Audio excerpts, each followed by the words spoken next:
Hey guys, it's Jessie. Welcome back to my channel. Welcome back to another video and welcome back to my worst books of 2023 video.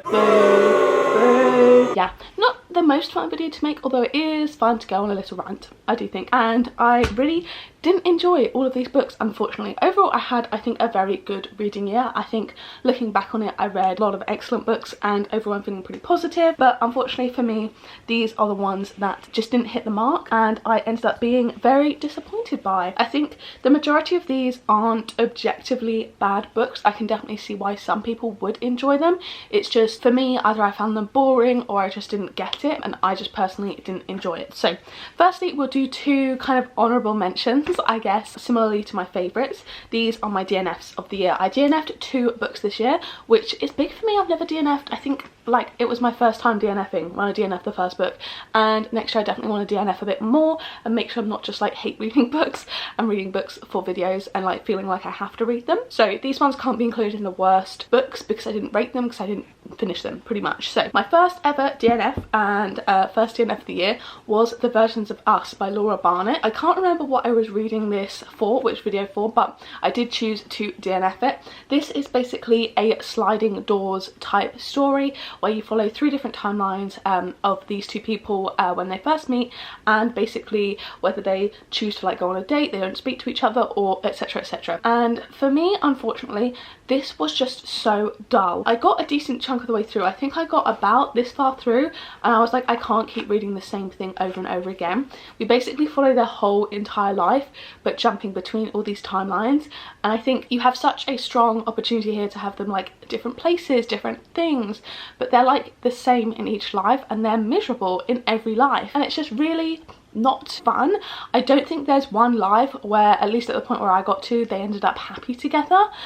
So I just don't understand why this author thought that this story was necessary. But yeah, I just really didn't enjoy it. I didn't find any of the characters likable. I wasn't interested. I found like all the side characters kind of just blended into one, and yeah, overall I did not enjoy this at all. So that was my first DNF. Okay, and then my second DNF was actually Dr. Sleep by Stephen King. This is my second Stephen King book, and if you want to know how I feel about Stephen King so far, I mean, you'll see the other book later in this video, so that should give you a bit of a hint.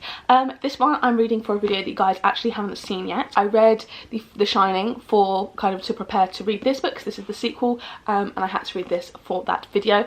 Unfortunately, I did not enjoy this. I didn't enjoy The Shining anyway, so I know I didn't really care for these characters, for the shine and all of that stuff. This is basically following the son in the first book, who has the ability to shine, so he can like predict future events, and it follows 3 perspectives, one from him, one from like a little girl who can shine and kind of like also has other kind of whatever, it's not quite telekinesis, but like those type of powers, and also of a cult of like vampire like people who, instead of drinking blood, they kind of like harvest the ability of the shining from these people to keep them young forever, you know. So normal stuff. This is such a long book. This is over 400 pages, very nearly 500 pages, and personally I didn't enjoy like a moment of it. I kind of went into it, I think, with a bad attitude from the fact that I really hated The Shining, and unfortunately I feel like that prevailed in this. I really don't like the narrative voice in these books. I feel like that could potentially change with other Stephen King books. I'm definitely open to trying more from him, but these ones I really didn't like as a duology. I think, yeah, the narrative voice was annoying. Like every time something would happen, I'd be like rolling my eyes, I'd be bored, and I just had no interest whatsoever. Like I genuinely couldn't force myself to be interested in this. I was reading it via audiobook and I literally just had to sit there and listen whilst I was doing other things, and it was like annoying me. I was like not enjoying it at all. So yeah, that is another DNF. So those are my 2 DNFs. Now let's get into my actual worst books. So we have a range of ratings here. A lot of these I actually don't have physically, which is a good sign, which means I didn't waste my money. I only have 4 of these physically, so I will have to put up some pictures on the screen. We kind of have a range of ratings here, from kind of like about a 2.5 all the way down to a 1 star. So I feel like all of the books above 8th place, like 8th place to maybe like what would have been 15th place, are probably kind of interchangeable depending on my mood. And I definitely think like this isn't necessarily in order of the quality of the books, just in my personal feelings towards them, I guess. So my 10th worst book of the year, I don't know if I mentioned I'm doing a top 10 or bottom 10, I guess. So my 10th worst book of the year was Dating Dr. Dill by Nisha Sharma. I really wanted to enjoy this and I'm very, very sad that I didn't. I read this for my reading best romances of 2022 video, and unfortunately this just fell very flat for me. I think my main issue with this was the characters and the dialogue. I found the two main characters, especially the main girl protagonist, so cringy, like overwhelmingly cringy. I feel like I've blanked a lot of this from my mind, but yeah, the main female character, I felt like she was extremely overdramatic and she overreacted to a lot of situations, and I found a lot of the dialogue in here very, very cringy.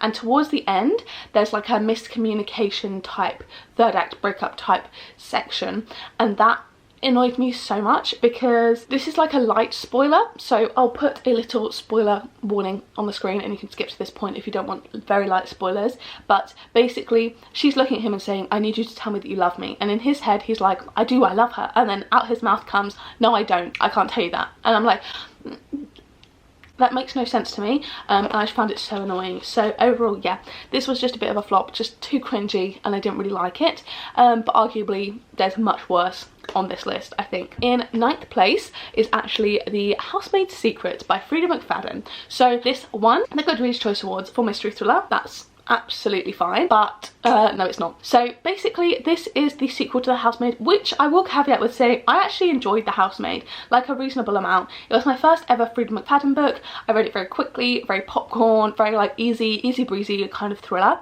I felt like it's definitely a story that's been done before, but overall I didn't mind the way that it went. I found like the twists in there were reasonably interesting, and overall like I think I gave it maybe a 4 stars, which was generous, but at the time I feel like I hadn't read too many thrillers, so probably reading it now it'd be in the 3s, but like not that bad. I picked up The Housemaid's Secret I believe when I was finishing my series reading vlog, and overall I had no interest in the characters.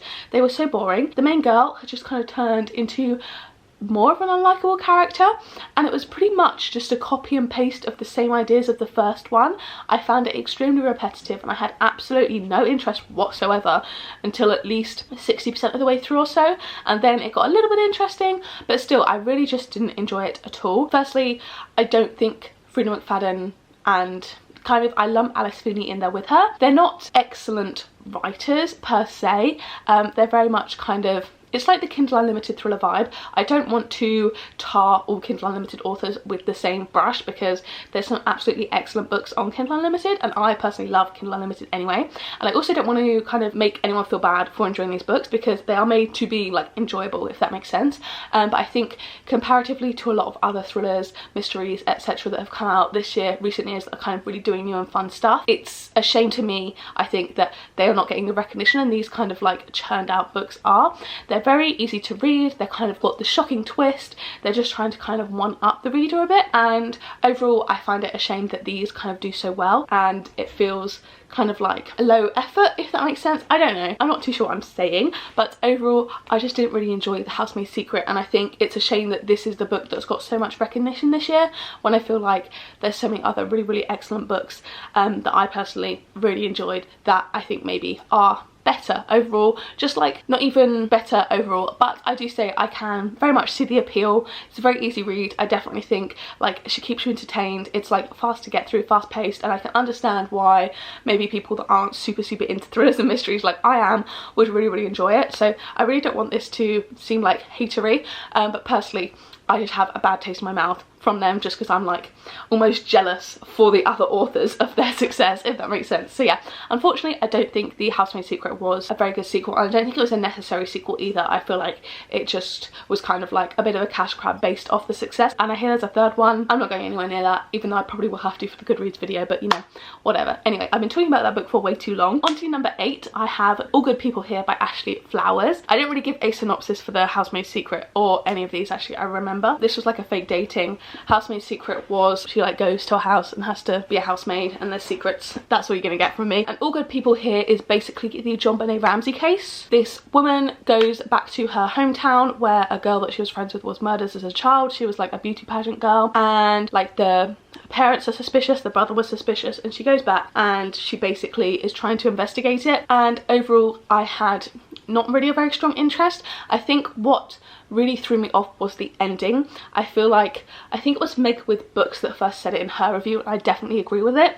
It feels like the epilogue, almost the final chapter, was added on after the fact because their ending was kind of like ambiguous and weird, and I feel like people, not weird, just ambiguous, and I feel like people didn't enjoy that maybe in the arcs or something, and it was changed and added on basically a play-by-play paragraph revealing how everything happened, or like who the bad guy was. I can't quite remember what the premise was. I can't quite remember what it was showing. I don't know whether it was the actual murder or something else that revealed it, but it was basically a final like, here is what actually happened, and it just felt really forced and out of place, and it was like, this wasn't needed. I don't know, I overall didn't enjoy it. It just didn't scream of good writing, and overall it just wasn't very good in my opinion. Sorry. Then in 7th place we have a whole series of books.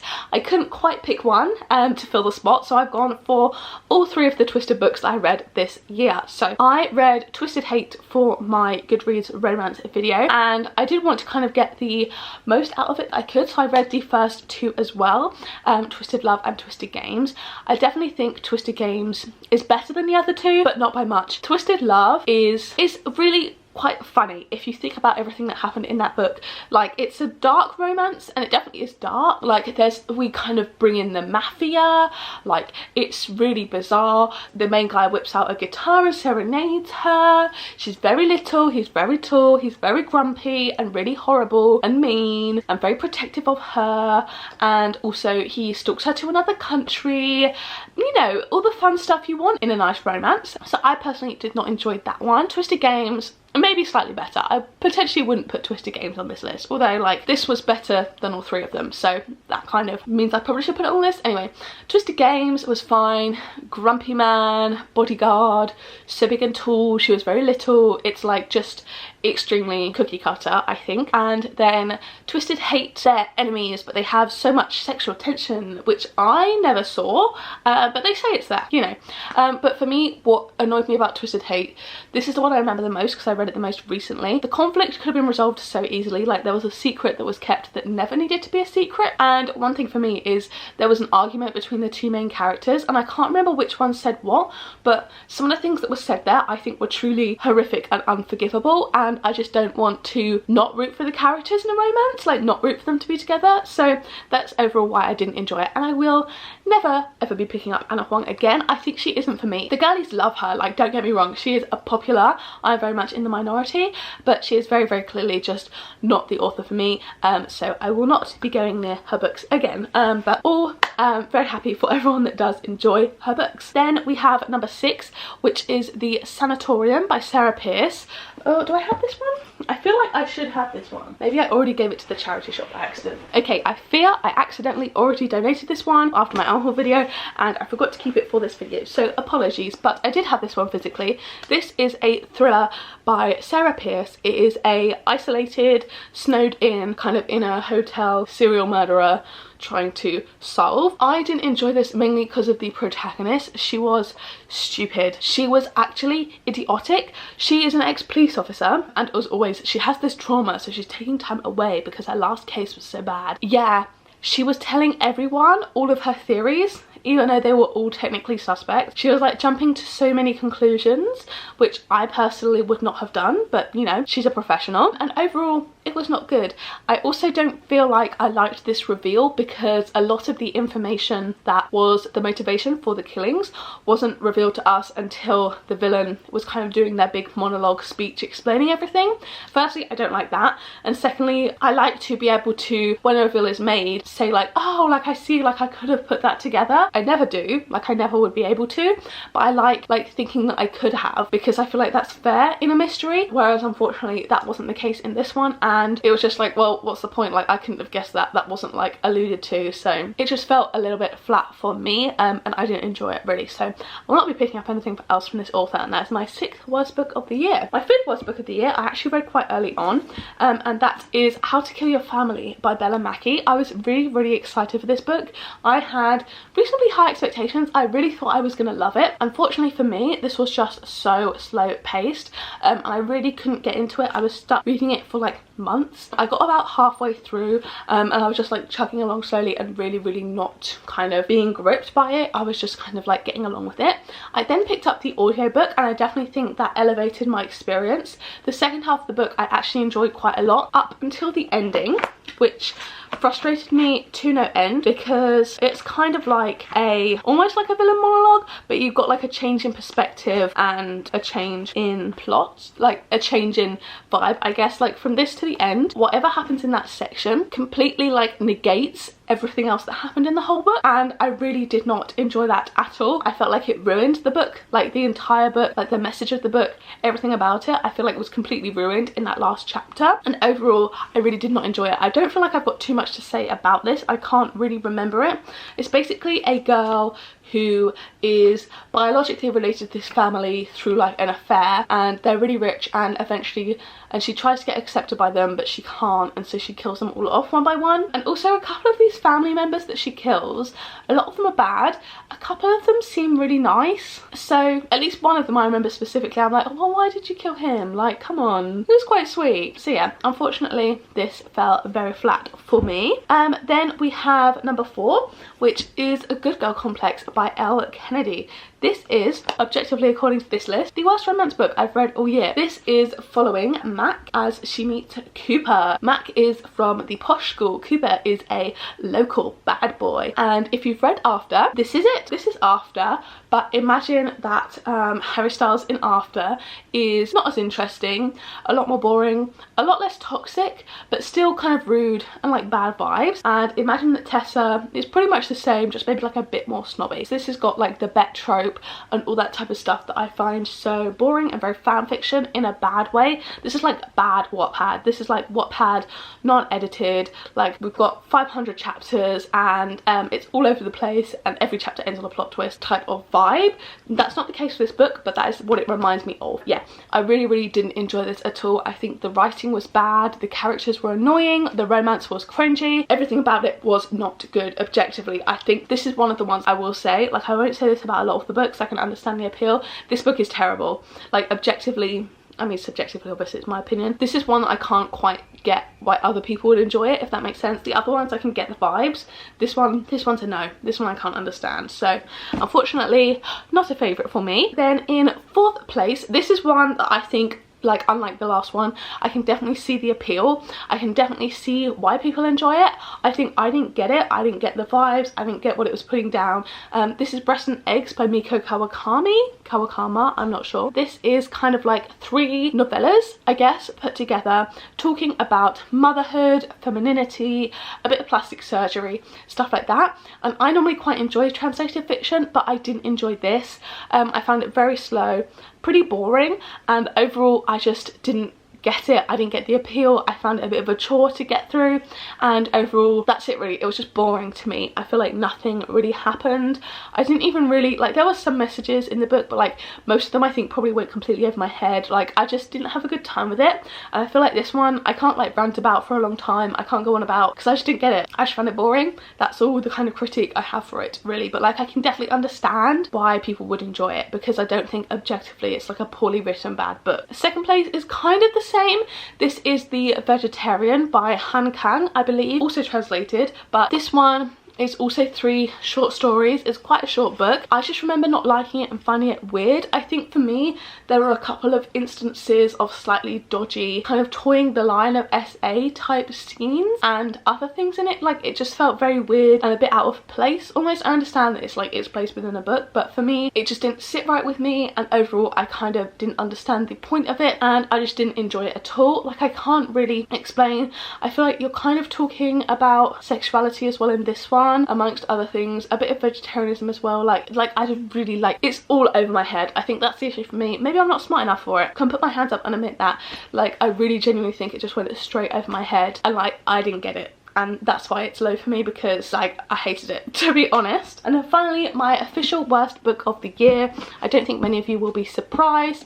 We have The Shining by Stephen King. I really wanted to enjoy this, considering the hype it has, the hype Stephen King has. He's objectively, I think, thought of as one of the best authors, at least of this generation. I unfortunately really didn't enjoy this. My main issue with this is that it's a horror book that is not scary. Okay, my camera battery died, so I had to take a little break to recharge it, so sorry if the angle has changed, but I believe I was talking about The Shining. My main issue with this is that it wasn't scary. It's kind of pitched as like one of the scariest horror movies ever.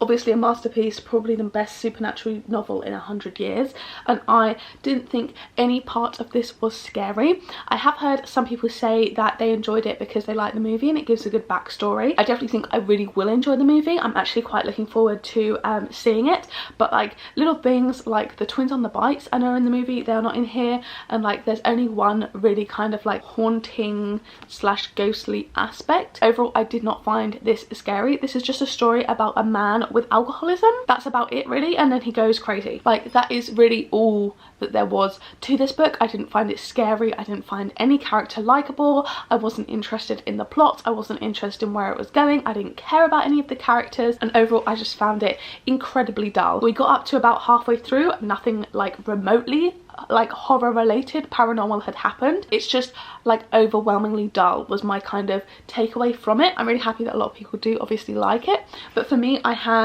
didn't even have overwhelmingly high expectations. I just had like middle of the road expectations. For this to be Stephen King's arguably best novel, I think it's actually very bad. There were also a lot of really weirdly sexual descriptions and scenes, a lot of talk of nipples, and it was very much screaming like a man wrote this, and I don't really like that in my books. And yeah, overall it really left a sour taste in my mouth.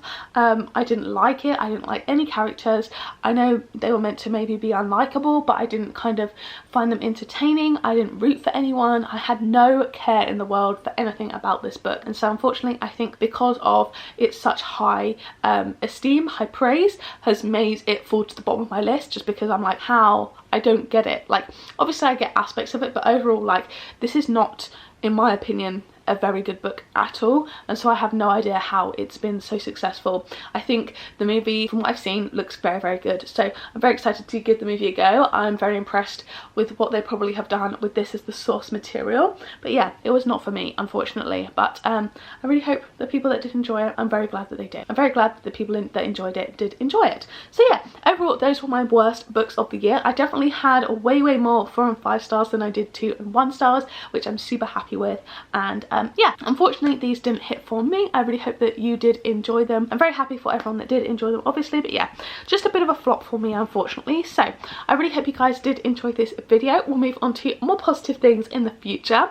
If you did, don't forget to give it a like down below, hit subscribe and turn on the bell to join a little club, and make sure you turn on all notifications, then you'll be notified every single time I post a new video. And if you want to watch one of my other videos, there'll be 2 on the screen now to pick from, as well as a low linked up in the cards from earlier. So yeah, thank you guys so much for watching, and I'll see you in the next one. Bye!